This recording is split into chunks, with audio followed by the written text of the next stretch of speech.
말씀해서 니코틴이 혈관을 수축시키고 고지혈증, 당뇨, 그다음에 노년층, 노년이 되면 아까 제가 이제 혈관이 이제 이 탄력성이 떨어지는 거예요. 이게 혈관이 이렇게 수축했다 이완했다 이게 자유자재로 돼야 되는데 나이를 먹으면 혈관이 딱딱해지면서 수축 이완을 안 해버리는 거예요. 그다음에 여성과 남성 이제 폐경 이후, 그다음에 가족력이 있는 경우, 65세 이상의 여성이라든지 55세 이상의 남성인데 가족력이 있다. 이런 분들도 조금 위험할 수가 있겠죠. 자, 그다음에 이제 그러면 혈압이 높아지면 합병증이 뭐냐? 일단 너무 혈압이 높아지면 제일 먼저 딱 머릿속에 생각되는 게 뇌출혈 생각이 들죠. 여러분들이 갑자기 뇌혈관이 터지거나 이러면 여러분들 이게 진짜 심각하잖아요. 그리고 대동맥 쪽에서도 압이 너무 높아지면 대동맥이 여러분들이 그 압을 너무 높은 압을 버텨내질 못하는 거예요. 그래서 갑자기 심장 부전이 오거나 심장마비가 오거나 이럴 수가 있는 것들이 문제가 되고요. 그다음에 이제 동맥경화.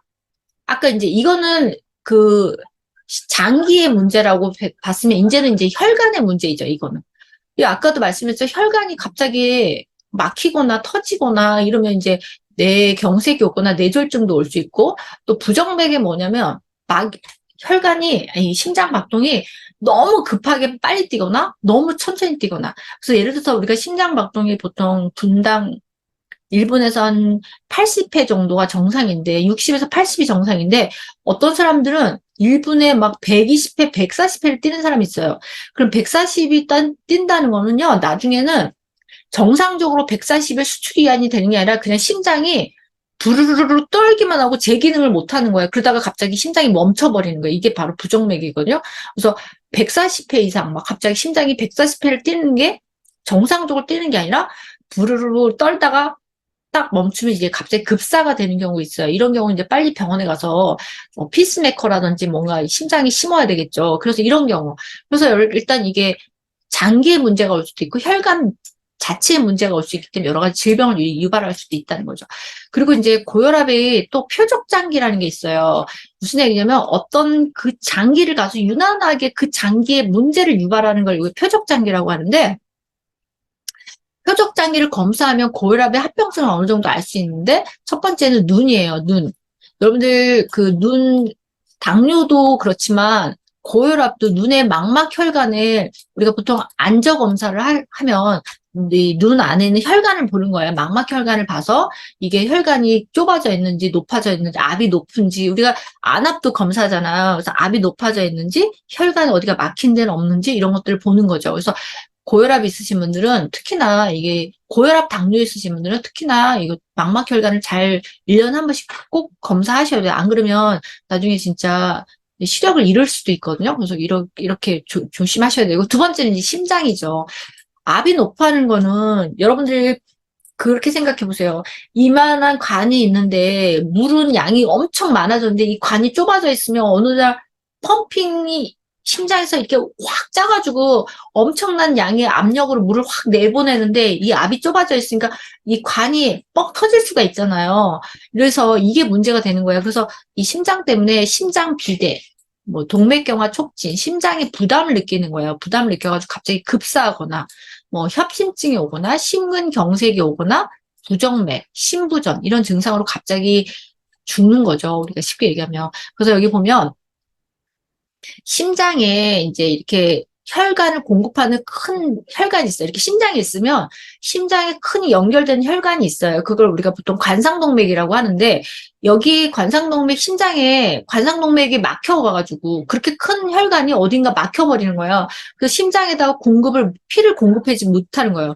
근데 피만 공급해주지 못하는 게 아니라 산소도 공급을 못 해주는 거예요. 그래갖고 심장이 까맣게 경색, 딱딱하게 굳으면서 허열, 피가 공급이 안 되는 거예요. 그러면 갑자기 심장에 통증이 오면서, 여러분들 왜 갑자기 협심증, 심장에 통증도 오고, 막 속이 울렁울렁거리고, 구토 증상들도 있고, 막 심장이 두근두근거리고, 불안하고, 막 호흡이 가쁘고, 이거 완전 응급 상황이죠. 그래서 보통 이제 협심증 있는 분들이 이런 증상이 나타나는데 주의하셔야 되는 게 오심구토가 있어요. 그러니까 막 속이 울렁거리면서 토하고 막 이러니까 이게 갑자기 위장의 문제가 아닌가 이렇게 생각을 하시고 소화제만 먹고 그냥 참는 경우가 있어요.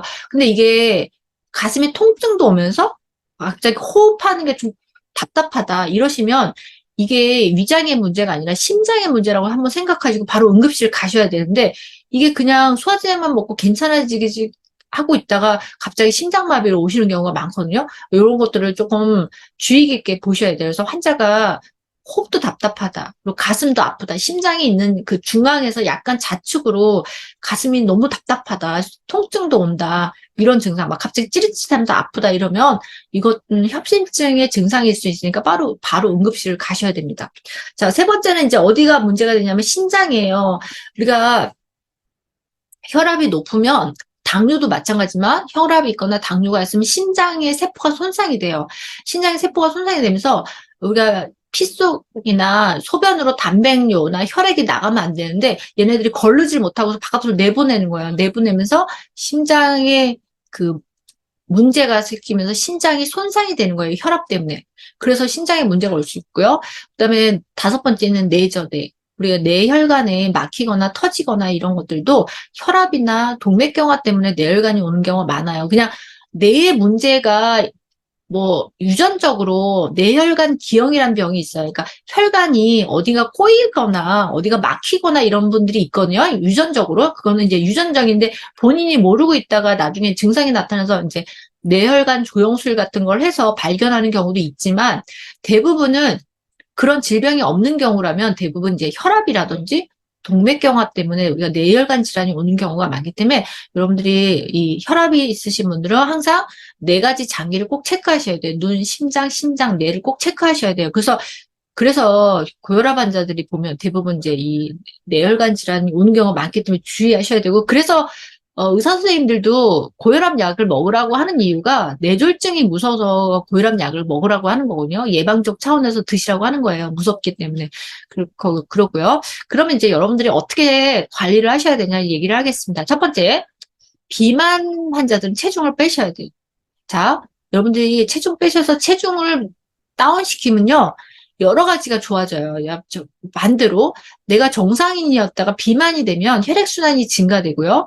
혈압도 상승이 되면서 혈관벽도 두꺼워지면서 혈관벽이 탄력이 떨어지는 거예요. 그렇기 때문에 최소 그 비만 혈압이 있으신 분들은 체중만 떨어뜨리셔도 이 혈압이 저절로 떨어지는 경우가 많아요. 그러려면 하루에 체중을 어느 정도 빼셔야 되냐면 첫 달은 무리하게라도 해서 3, 4kg 빼시고 다음 달은 1, 2kg 빼고 하루에 유산소 운동을 꼭 30분씩 걸으셔야 돼요. 꼭 하셔야 돼요. 꼭. 왜냐면 이 지방을 빼는 게 여러분들 먹는 것만으로 빼지지 않아져요.